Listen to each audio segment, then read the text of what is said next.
अनिल जी, अब पूरी सिचुएशन तो हमने समझ ली, लेकिन अगेन हर तरह का यहाँ इन्वेस्टर है। लॉन्ग टर्म भी है जो एक मिड टू लॉन्ग टर्म रहता है, एक कुछ महीने, 2 महीने, 3 महीने, 6 महीने की अपनी अवधि को रखता है, लेके चलता है। सब तरह के लोग हैं, बड़े छोटे, सब स्टॉक खरीदते हैं। कैसे देखकर चले बाजार को, जब एक तरफ युद्ध की भी आशंका है, एक तरफ एआई का डिस्ट्रप्शन भी है, और भी 4 फैक्टर है जो इंपैक्ट करते रहते हैं, घरेलू या इंटरनेशनल। ओवरऑल कैसे पकड़ू बाजार की चाल? तो पहली चीज मैं करूंगा कि अनुराग जी जो कह रहे थे, मैं समराइज करूंगा कि ट्रेंड इज किंग, राइट। यानी जो ट्रेंड एक परसेप्शन का बन रहा है वो, तो इसी सेम ट्रेंड में देखें आप तो क्या है कि हमारी मार्केट कभी सस्ती नहीं होने वाली है और महंगी तो रहेगी। तो उस हिसाब से पहला जो एक अंडरस्टैंडिंग चाहिए ना, वो ये है कि जो 20-30% की रिटर्न्स आपको कोविड के बाद मिली थी उसे भूल जाएं। क्योंकि मैं मानता हूं कि एफआईएस की वापसी में देरी होगी, क्योंकि जब तक ये ग्रोथ एक टाइम फैक्टर ऑफ वैल्यूएशन से हमारी मार्केट थोड़ी नॉट सो एक्सपेंसिव बने, तभी एक एफआई की वापसी की सोच और जैसे एआई के बारे में ये जो नेगेटिव परसेप्शन है वो सब बदलने में वक्त लगेगा।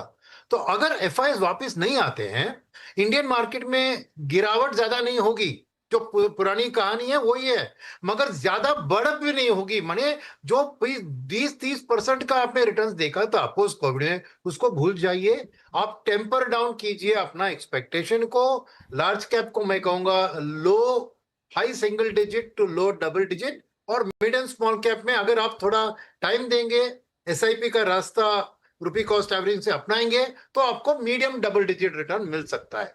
तो फर्स्ट थिंग इज आपके मेंटली, क्योंकि बहुत सारे निवेशक हैं जो कोविड के बाद उस रिटर्न्स को देखकर आ गए थे मार्केट में, और वो अगर उनको 20-30 नहीं मिला तो नाराज हो सकते हैं। तो उनका मेरा को कहना है कि अभी से आप अपने मानसिक संतुलन बना के रखिए कि एक डबल डिजिट रिटर्न और पोस्ट टैक्स बेसिस में तो double of what you get from fixed deposit है। तो don't get over excited, over eager, over ambitious about the return from the stock market. First वो होगा जब एक दिन आपको एफआईआईएस को इंडिया पसंदीदा चीज बनकर, वो भी हर महीने 30-40 हजार खरीदारी करेंगे, तब होगा। वो कब होगा हमें पता नहीं। इसलिए जब तक आप अपना एक्सपेक्टेशंस को एक मॉडरेट लेवल पे रखिए, नंबर 1। नंबर 2, जो बात मैंने पहले भी कही कि बहुत से न्यूज आएंगे जहां पर ब्रॉडर मार्केट में आपको करेक्शंस आएगी because of the news factor, but ये आपके लिए खरीदारी के मौके होनी चाहिए, बिकॉज ये एक short term trader, speculator, hedge fund का एक्शन है जो इमीडिएटली मार्केट के ऊपर एक असर आता है। मगर लॉन्गर टर्म इंडिया की जो ग्रोथ स्टोरी है उसमें कोई दाग नहीं है। एक डिसेंट ग्रोथ प्रोस्पेक्ट्स अभी with trade deal being signed, मेरी उम्मीद है कि ये एक 8% कंसिस्टेंट है 2027 ऑनवर्ड्स, 8% के लेवल पहुंच सकते हैं। इस साल will be at 7% odd, but from next year onwards 27, 28 and all that, we should be able to touch 8 with the trade deals going through. तो उस ग्रोथ के हिसाब से नॉमिनल जीडीपी अगर 12% बढ़े तो मार्केट का रिटर्न भी उस हिसाब से आना चाहिए। तो वो सेकंड चीज, जो every correction should be a buying opportunity आपके मन में from that perspective. Third is portfolio weightage में मैं कहूंगा कि depending on your time frame, अगर 1 साल 1.5 साल का टाइम फ्रेम है तो लार्ज कैप को ज्यादा रखिए, बिकॉज देन आपको क्या हो गया कि वॉल्टिल से उतना एक डर नहीं आएगा, एक डिसेंट सा रिटर्न बनेगा। But if you have a 5 year outlook, then you can weight mid and small caps, but do it through mutual fund, because universe इतना बड़ा है, उसमें से चुनना, जैसे जल्दी जी कह रहे थे, राइट, उनकी 30 स्टॉक ने इतने रिटर्न दिए थे। तो choose an experienced fund manager who uses diversification and a stock selection to build returns, but there आप mid and small cap का weightage बढ़ा दीजिए when your time frame, because time is the best dealer with volatility, and genuine stock picking का benefit भी long term में आता है। तो this is my overall summary that this is the correct place of the market in terms of the retail निवेशक। नहीं, very well explain sir. और ये कि अब एक्सपेक्टेशन को थोड़ा हमें न्यूट्रलाइज करना पड़ेगा या थोड़ा रियलिटी के करीब लेके आना पड़ेगा, एंड देन द वे आपको कैसे देखना है मार्केट को, कहाँ क्या नजर रखनी है और किस हिसाब से आगे बढ़ना है। राइट दलजीत साहब, इसमें आपकी क्या राय रहेगी? हाँ विपिन जी, बिल्कुल सर ने बहुत अच्छे से एक्सप्लेन करा कि मॉडरेट एक्सपेक्टेशन के साथ जाएं, और अल्फा जनरेशन या बेटर रिटर्न्स लेने हैं तो मिड एंड स्मॉल कैप में, बट ऑब्वियसली वहाँ रिस्क ज्यादा होता है, तो आपको वहाँ समय भी ज्यादा देना पड़ता है और रिस्क उठाने की थोड़ी कैपेबिलिटी भी ज्यादा चाहिए। बट वो रिस्क इन टर्म्स में होता है कि आपको उतार चढ़ाव देखने में ज्यादा रहेगा।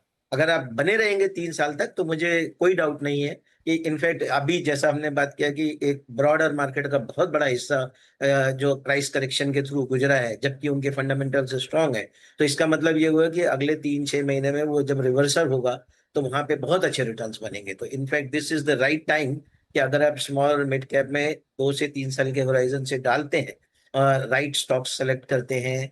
राइट स्टॉक सिलेक्शन का मतलब ये है कि आरओई आरओसी वगैरह इंटैक्ट है, उनकी रिटर्न्स जो रेशोज है इंटैक्ट है, रेवेन्यू ग्रोथ है, बॉटम लाइन इंटैक्ट है, तो वो जो आप या विजिबिलिटी है, तो वहां पर आपको जो है वो बहुत अच्छे मौके आज की डेट में है, जहां वैल्यूएशन आपके फेवर में है।